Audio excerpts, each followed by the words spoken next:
பீகார் தேர்தல் முடிவுகள் அம்மாநில அரசியலில் அசைக்க முடியாத தலைவர் நிதிஷ்குமார் என்பதை மீண்டும் நிரூபித்துள்ளன. பீகார் அரசியல் களம் எத்தனையோ முதல்வர்களை கண்டிருந்தாலும் அதில் தனித்து தெரிபவர் நிதிஷ்குமார். பீகார் கடந்த 77 ஆண்டுகளில் 23 முதல்வர்களை கண்டுள்ளது.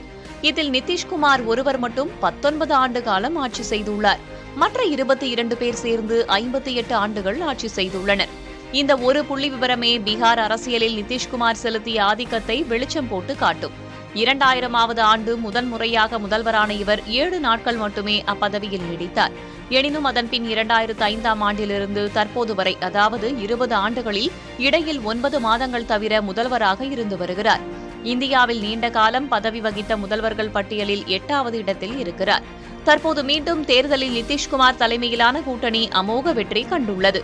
இந்நிலையில் நிதிஷ்குமார் முதல்வராகி 5 ஆண்டுகளும் அப்பதவியில் இருக்கும் பட்சத்தில் இந்தியாவில் அதிக காலம் முதல்வர் பதவியில் இருந்தவர்கள் பட்டியலில் பவன்குமார் சாம்லிங், நவீன் பட்நாயக் ஆகியோருக்கு அடுத்த இடத்தை அவர் பெறுவார்.